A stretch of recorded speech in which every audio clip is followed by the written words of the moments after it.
Hey, Drake is, he's this years old and he keeps hanging out with kids or blah, blah, blah, blah. So I think he didn't really do it on this track, but he set it up pretty well. Okay? He also set up a few family things pretty well as well. So before we do that, and I do see a poll going on right now. Right now we have 55,000 people just on King Akademiks. I think we got 80,000 right now on both YouTube, but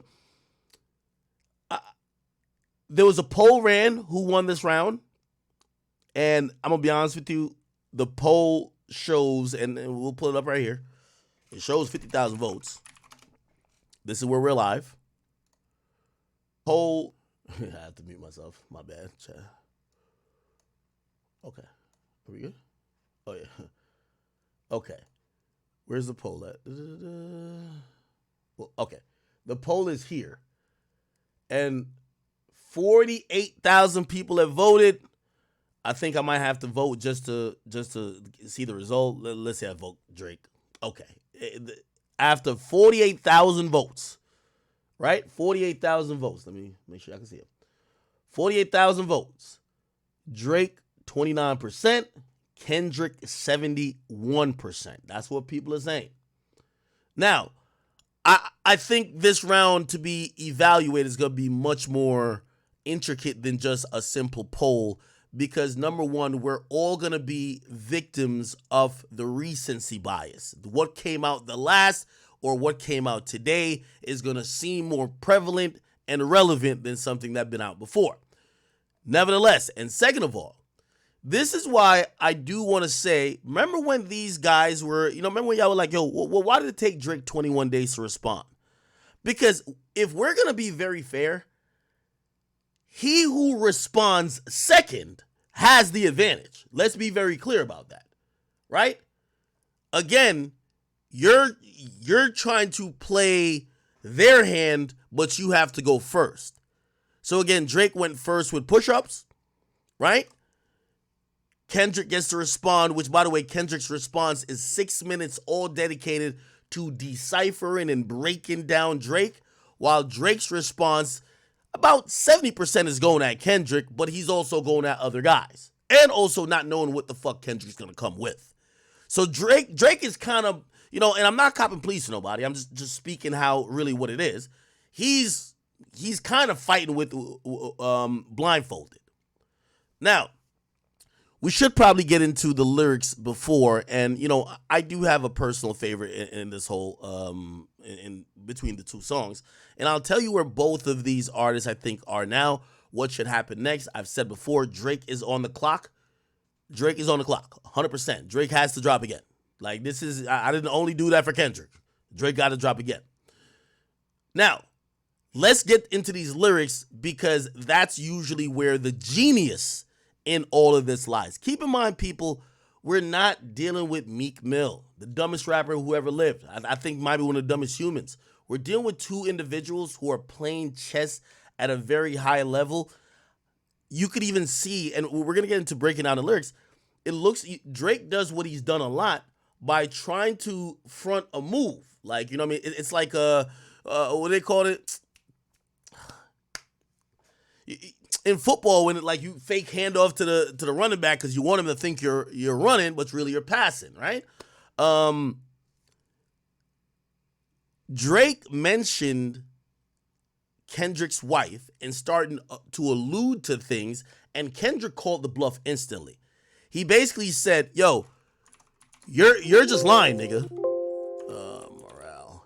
Yeah, he basically says, fabricate story on the family front because you heard Mr. Morale. Basically saying that, yo, you think you're going to be able to fuck with me or fuck with my family life by basically insinuate shit.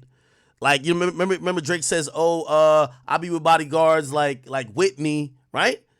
And then you have people speculating, did she cheat with the bodyguard? Did this happen? Because Kendrick admitted to some infidelity, right? So again, you hear Kendrick basically check that immediately. Bro, you fabricating stories, man. You're lying. Okay? So they're both playing high level, above the shoulders chess, and I think this is going to be the most interesting part of it all. By the way, second of all, and I'll ask you this before I give my opinion on it, where do you rank the lyricism on this compared to most Kendrick Lamar tracks, or just in general, or compared to even what Drake said, okay? Anyway, let's start this off by reading through these lyrics, all right? So basically, it says, everything they say about me is true. My bad, sorry, chat. It says, everything they say about me, so this is it's said in reverse, but I guess somebody slowed it down and reversed it, and they realize, oh, it's everything they say about me is true. It says euphoria. Now, I think that's very interesting. That's very interesting. By the way, is that voice Kendricks that says it? Let's go back to it.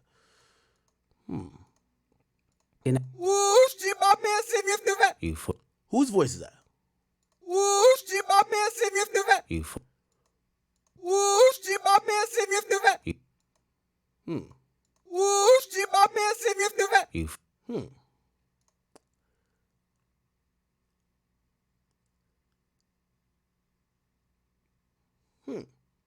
Okay. So I think this is one big hint. Yo, everything they say about me is true. And I think that's referring to Drake. Basically saying that maybe some rumors or whatever people are saying about him, these things are true. And I think he kind of cements it when he says euphoria, which I think is almost, alluding to a lot of other shit that, by the way, he doesn't really rapping-wise touch on, which I think that's, you hear him say later in the song, he says, yo, if you want to go further, we could get to it. So you let me know what's up. Okay? It's like, this song is kind of interesting because it's almost like he's rapping at Drake, telling Drake, I'm sparing you. I'm sparing you, my nigga. I just want to I only diss you just like, I ain't jealous of you. I'm cool. I'm chilling. I'm sparing you because in reality, I could go much further and really embarrass you. That's what it feels like this whole track is saying. But anyway, let's get into it. Them superpowers get neutralized. I could only watch in silence. The famous actor we once knew is looking paranoid, and now it's spiraling.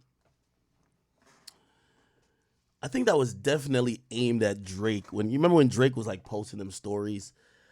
I won't lie. For a second, I was looking at Drake too, and I was like, "Hey, listen, I know Ross is trolling you, but Ross ain't the main guy.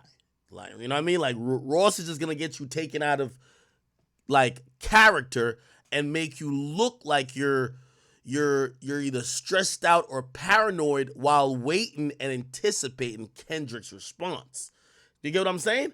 And I think Kendrick was feeling the same because he's now putting it in a bar by saying the actor we once knew is looking paranoid and spiraling. By the way, we should now know every one of these lines is going at Drake, right? Like, even if you think it's not going at Drake, it's going at Drake. He's not just rapping just to rap, right? You moving like a degenerate. Heavy antic is feeling distasteful. That's such an interesting line to me, people. I'm going to tell you why. I believe that Drake is such, I call him Dranos. Okay, I might be like his dick sucking, but I'm going to tell you why I call him Dranos. I do believe that the only time it would take everybody linking up to try to really, get that W on Drake. But I will say that Drake's arsenal when it comes to even rap beefs, not only he is a great rapper, he's a great MC, but one thing he does, and this is why Drake is Drake, he's always going to do the other things that people won't do. Drake is going to, think back to the Meek beef. Like, I told y'all, like, Meek and his stupid ass, he hit me up like, yo, why everybody keep putting L's when you post me? Nigga, because you're a meme now, nigga. Congrats. He didn't understand it. Drake not only wins the beef and the war through raps, he is going to do what you might call antics. Your girl getting flown out, your girl at his concert, he's posted up with a Compton shirt on. He's going to do these things that is going to get public narrative on his side. He is really good at that. We have to be honest, right? Like, I mean, goddamn it. We just posted it like a day ago. Drake is posted up. Where's the post at? Right? He's posted up, right? I think this is at his crib. So somebody must have ordered this order the shirt for him. But this is a Compton Community College shirt. Who's from Compton? Clearly Kendrick. People were saying that allegedly his wife may have went there too, which is Whitney, right? Also, if you look closer, he has like these Tupac chains, supposedly. I can't really see that well from here, but apparently these chains are Tupac chains. Who assists on the goddamn tailor-made diss song? AI Tupac. So it's kind of like he's almost, he's looking unbothered. He's looking like, all right, nigga, you gonna respond, like he's kind of trolling Kendrick a bit. And it becomes a point where people usually see these very subtle nuances that Drake is giving off that they start clowning the other nigga. You get what I mean? And I think that's what Kendrick's kind of like, he's immediately addressing by saying, yo, you're moving like a degenerate, heavy antic, and it's feeling distasteful. He's basically saying that Drake's doing too much, right? So why calculate you? Not as calculated, I can even predict your angles. So basically he's saying that, yo, at this point, you're being predictable, my nigga. He's like, you're fabricating stories on the family front because you heard Mr. Morale, a pathetic master manipulator. I can smell the tails on you now. So you're not a rap artist. And by the way, I thought this was a. I went on the Joe Budden podcast before, and I said mutually, I don't think that Kendrick ever really respected those people in the big three. And I said, listen, I felt like that when at J. Cole more than Drake, because I don't think Drake respected Kendrick like how Kendrick lacks the same respect for him. For whatever reason, and maybe it's because they're personal relations, they don't respect each other. Okay? They treat J. Cole as that mutual party. Like, oh yeah, nah, he's dope, he's one of the best. But unless they're asked or somebody else throws the other name into the mix, they haven't been too respectful of like the others like art form, if you ask me. I mean, Drake is basically rap like, yo, I could have took all your fans if I just did this shit, if I didn't go pop and I stayed on some conscious shit. Like basically just diminishing what and belittling what the other one does. But you hear Kendrick here saying, you not a rap artist, you a scam artist with the hopes of being accepted. Tommy Hilfiger stood out, but FUBU never had been your collection. Which that line I don't get yet, but the first line, you not a rap artist, you a scam artist. Jesus. This is another angle. When I was writing down angles and I was thinking about, I said, how could Kendrick get a Drake and how could Drake get a Kendrick? One of the biggest angles is this idea that Drake is a fraud. He's an actor who is essentially fabricated from the writing to the image, to his persona, to, he's if you hear Drake rap recently and most of the time these days, he's talking that gangster shit to this tough guy persona. So the idea of being a fraud or being an actor who's like Ditto, who could just adjust to anything. Oh, yeah, you usually talk like cheese and fam and Crody. Now we hearing you talk like niggas from Houston, Memphis, LA. Yeah, you are a shapeshifter. So that idea has always been an idea, if we were going to think about how Kendrick could get at Drake, is always an idea that could really be explored. By the way, this is why I think this is a super teaser by Kendrick. Because he could just literally, I thought he was just going to dissect Drake about how he's just not a real individual and how he's fake, right? Except he mentions it, but he doesn't really harp too much on it. By the way, I think I now kind of get this Tommy Hilfiger line, but there is an annotation here. It says, there were rumors about it in the 1990s that Tommy Hilfiger was racist and didn't approve of hip-hop embracing its brand. This led to many hip-hop artists abandoning Hilfiger in favor of brands like Polo or FUBU. Okay, FUBU was specifically owned and produced by black men, hence the moniker For Us By Us. Kendrick alleges that FUBU had never been in your collection, meaning that Drake was never part of the us. In other words, Drake is an imposter looking for acceptance from the black and or hip-hop community. Yet there is also a theme of, he doesn't fully go into the fraud thing, but he basically says that Drake came over here and is a imitator. Like he's imitated this. You'll even say, you can't imitate this violence. Anyway, let's keep it going. He said, how I make music that electrify him, you make music that pacifies him.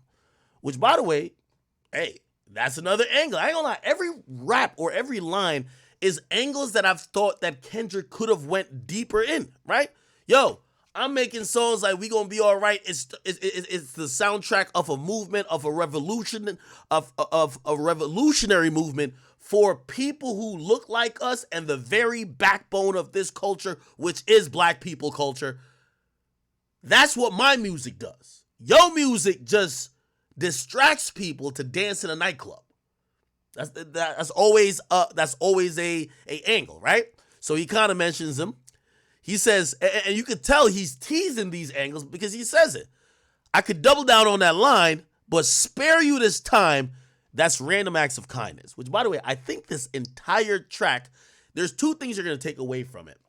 Kendrick is basically saying, if you want to, I'm trying to just show people I'm better than you. But if you want to call it I'm hating, nigga, yes, I'm the biggest hater then. Okay? He basically says that. So this is the number one hater anthem. He don't care if people call it that. The second thing you'll take away from this track is that he's basically telling Drake, trust me, what I'm doing right now is very light. I'm sparing you a lot.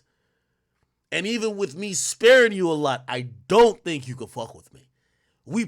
He's even going to say, we probably shouldn't get too far into this shit, right? So he says, no, you a master manipulator. And a habitual liar too. By the way, we also hear the drop where he says, don't tell lie on me. He says, but don't tell lie about me and I won't tell truth about you. By the way, he mentioned that in a Heart Part 4, right? Now, we're going to have to go back to the Heart Part 4 because that was a constant theme in the Heart Part 4, right? That was the chorus. Don't tell a lie about me, lie on me, and I won't tell the truth about you. Then if we kind of like go down, obviously verse 2 we could tell was about Drake, but him basically mentioning that chorus again basically already told Drake, nigga, you knew what time it was with me and you, nigga. I've been violating you. You knew what it was, right? Because verse 2, when he says, my fans can't wait for me to sun your punk ass and crush your little shit. I big pun your punk ass. You a scared little bitch. By the way, this type of tone that he had in this in Hard Part 4, the second verse, I thought that was going to be the tone for this whole track. The tone was a little bit different. I ain't going to lie. Kendrick's tone, it got to that point of seriousness and aggressiveness, but it felt like he was kind of trying to spare Drake. I'm going to be honest with you. He said, tiptoeing around my name. Nigga, you lame. And when I get at you, homie, don't just say you was just playing. Oh, I was just playing, K-Dot. Come on. You know a nigga rock with you, bro. Shut the fuck up. You sound like the last nigga I know. Might end up like the last nigga I know. I put my foot on. I said, oh, you don't want to clash? Nigga, I know. Which, by the way, Drake has proven all these lines to be not true. Because Drake has literally said, what's up? Let's squabble. We could rap. I put a foot on the gas, head on the floor, hopping out before the vehicle crash. I'm on the road, yelling 1, 2, 3, 4, 5. I am the greatest rapper alive. Okay? At least this is before he was talking about smoking on your top 5, man. Because Kendrick, what top 5 you smoking on, gang? You feel me? Anyway, he said, so damn great, motherfucker, I've died. What you hearing is a paranormal vibe. House on the hill, house on the beach. Nigga, all right, anyway. He went crazy. I ain't gonna lie. He did go crazy here. But we probably got to go back into here and some of the innocuous lines or the lines that we were trying to look for a name because people were stuck in between saying, is some of this for Big Sean? And some of it was. What's for Big Sean, right? Is it here? Yeah, like right here. Like, for example, people thought this was for Big Sean, but it could be now thought that this was for Drake. Like, Jay-Z Hall of Fame. Sit your punk ass down. So that mean you ain't bigger than rapping. So that mean no more playing the back scenes, okay? Now, when people had heard that, there was an album called Hall of Fame from Big Sean, I believe. So a lot of people were like, oh, no, that's him addressing Big Sean because they felt that Big Sean was salty over this whole control thing, right? But now that you kind of hear him, echo that chorus again, now you're thinking like, oh, shit. Now, he was sunning Drake this whole time. And also, you remember Drake kept using references to Jay, basically calling himself Jay-Z. So I guess that was Kendrick saying, nigga, shut the fuck up, nigga. Jay-Z's Hall of Fame, nigga. Sit your punk ass down. You know what I'm saying? All right. Anyway, so many verses. You live in denial. So many verses I never run out of. Okay, anyway, there's a lot of lines in here. We're not going to go back into the hard part for right now. But it tells you how much references Kendrick's making. And this is just the first. I don't even know if this is a verse. It's almost like still like an intro verse, right?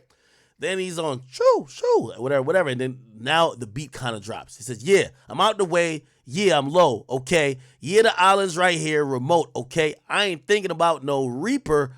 Nigga, I'm reaping what I sow, okay? Did Drake rap something about the reaper?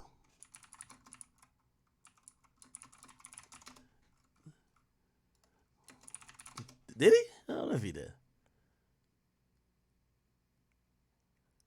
This line seems to be responding to something, but I can't tell what. He said, I ain't thinking about no reaper. I'm reaping what I sow, okay? Did he? Or did J. Cole? Did J. Cole do that? J. Cole. Let me see. J. Cole did?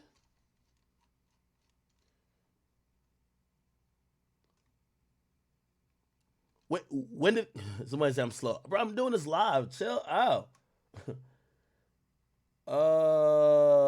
Somebody say I don't know the history. Bro, there's a lot of songs in my head. J. Cole. Was that on 7-minute drill? 7-minute drill lyrics. Oh, so he does respond. By the way, I'm gonna keep it a beam with you. Kendrick extends a lot of grace, man. Like he really extended a lot of grace, especially to even Cole. He could slam the shit out of that nigga.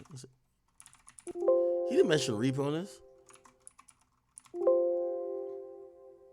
Oh, J. Cole, Benny the Butcher. J. Cole, Benny the Butcher lyrics. All right, here we go. Oh, here we go.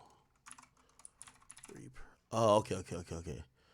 Okay, so this is J. Cole when he says, on this song, he says, on the night I was born, the rain was pouring, God was crying, lightning struck, power out, and sparks was flying. The real ones here, the young boy walk with lines around the outlines of chalk where corpses lying. Of course, I'm trying to revive a sport that's dying. But the guns and the drug bars that y'all rely on got these nerds thinking that you niggas hard as I am. But that just mean I ain't as comfortable as y'all with line. Stretching the truth, I know I never stress in a booth. They feel the pressure, me I feel like I'm leaving the masseuse. Effortless, no I'm skating on these records prove. I put your favorite rapper neck in a noose, never letting them loose. Cold world, that heat'll blast through your speaker. He the last of the Mohicans, no weaklings last in my sneakers. Nigga want me on a song, he gonna see the wrath of the reaper. I'm probably gonna go to hell if Jesus asks for a feature. Oh, so that's basically him saying, yo, niggas don't want to get on a song with him. By the way, that's been a common theme of J. Cole. Niggas don't want to see me on a song because I go crazy, right? That was what he was saying before nigga copped the plea. You feel me? Anyway, so I ain't thinking about no reaper, nigga. I'm reaping what I sow, okay? So we're back to Kendrick, by the way. Got a Benjamin and a Jackson all in my house. Like I'm Joe, okay? So this is a callback to the line featured on the verse like that, where it said DOT, the money, power, respect. The last one is better. He said, this also may be seen as a reference to Michael Jackson, whom Kendrick compared Drake to on the aforementioned song, while comparing himself to Prince, an artist who notoriously had an ongoing feud with Michael Jackson throughout their lengthy careers. Okay. Let me see. Hellcat made his own boys sit. All right, see, I didn't get that one. Hellcat made his own boys sit and type, sell they soul, okay? Said there's a common recurrence when young people join the military that they purchase a Chevrolet Camaro, Ford Mustang, Dodge Challenger, Charger, cheap, speed, and power. Oftentimes, people join the military.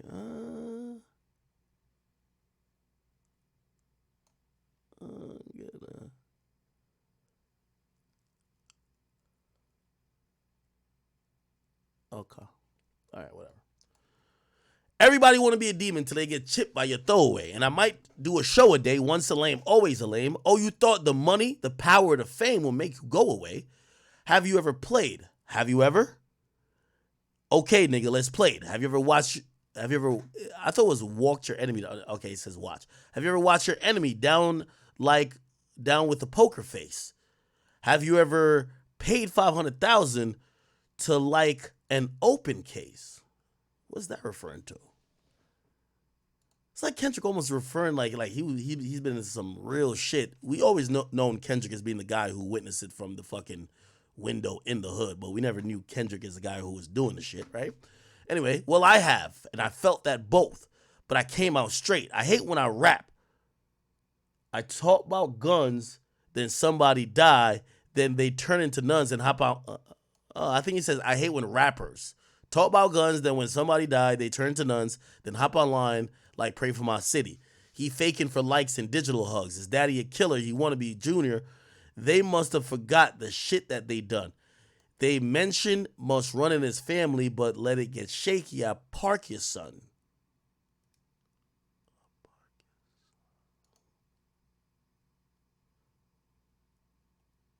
The mention must. Ooh. The mention, which is like dementia, right? Dementia. Oh, okay. So dementia is like a disease. It's spelled this, I believe. Dementia. Dementia is a disease where, I think older people predominantly suffer from it, but it's a general term for the impaired ability to remember, think, or make decisions. So it's like, imagine your grandma not remembering your name. That's like signs of dementia, right? And Alzheimer's is a common form of dementia, okay? So basically he says dementia must run in his family, but let it get shaky. I park your son, which is Parkinson. He's making a reference to that. And Parkinson's disease is a progressive disorder that affects the nervous system and parts of the body is controlled by the nerves. I think a lot of people who get affected by this like shake, right? Okay. Yeah, tremor. See, rhythmic shaking called tremor usually begins in the limb. Okay, cool. So yeah, it's kind of a dope bar. It's almost like a triple or a quadruple entendre. Dementia must run in his family, but let it get shaky at Parkinson. So for people thinking that he was talking about like Drake's son, there's a slight reference, obviously, but he's playing off the word Parkinson, right? The very first time I shot me a Drake, the homie had told me, aim it this way. I didn't point it down enough. Today, I show you I learned from those mistakes. I think this is a very clever line. So basically, he's talking about his homie showing him how to shoot a gun. And I guess he's shooting the gun and the gun is, tilted up at the target. And his homie said, nah, point it down a bit. So, he's obviously saying he's shooting at Drake, but finally he's on target, right? Somebody had told me that you got a ring. On God, I'm ready to double the wage. What does that mean? Somebody had told me you got a ring. I'm ready to double the wage. I'd rather do that than let a Canadian nigga make Pac turn in his grave. That's very clear and obvious. Cutthroat business. You got shit twisted. What's this? The braids? I hurt your feelings. Oh, you don't want to work with me no more. Okay. Yet, still, he go left, and I see two of them kissing and hugging on stage. I feel like this is J. Cole and Drake, right? I love him to death, and that ain't bars. I'll explain that phrase, huh? It ain't nothing. It's nothing nobody could tell me, huh? I don't want to talk on no selling, huh? You know I got language barriers, huh? There's no accent you can sell me.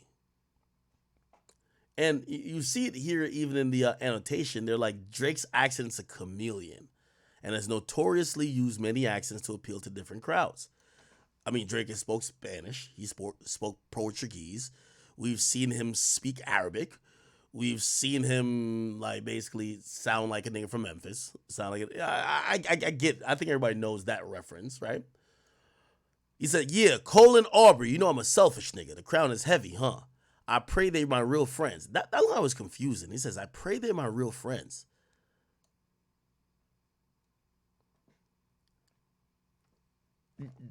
To me, this was like a half-step in line. Like, what do you mean you pray they're your real friends? Nigga, you're shooting at them.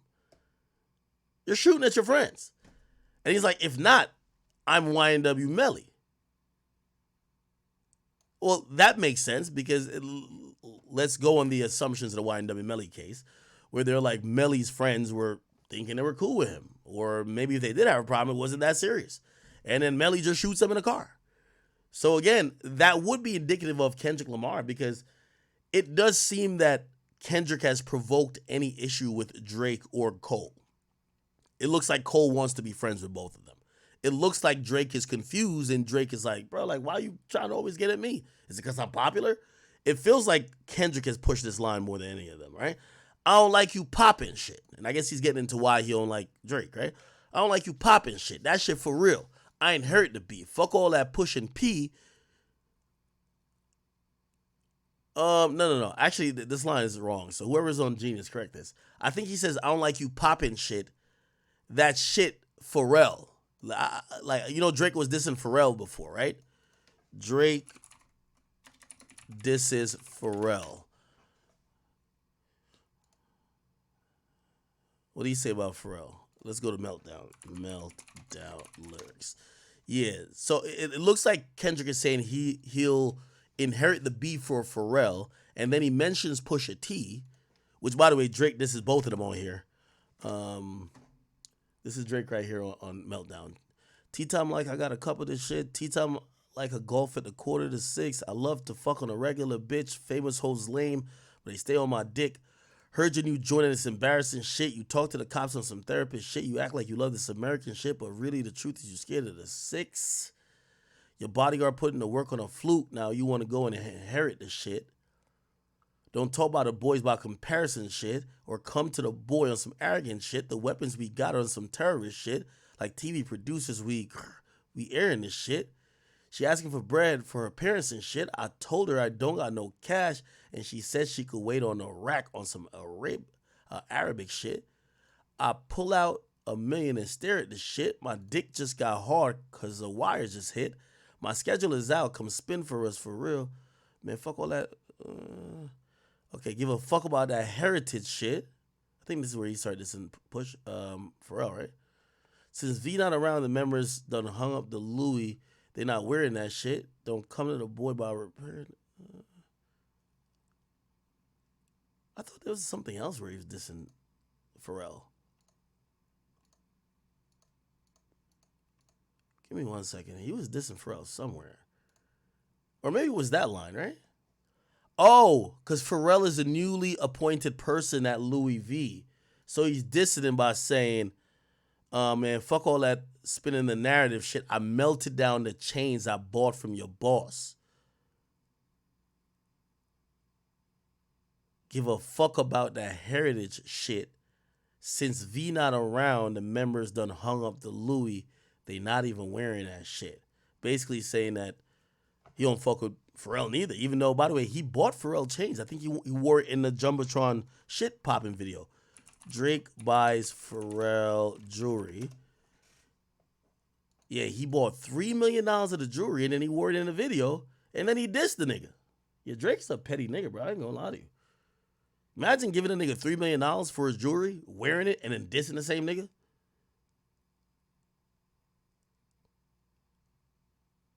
Yeah, Pharrell had an auction where people were like, you know, they could have bought like his jewelry.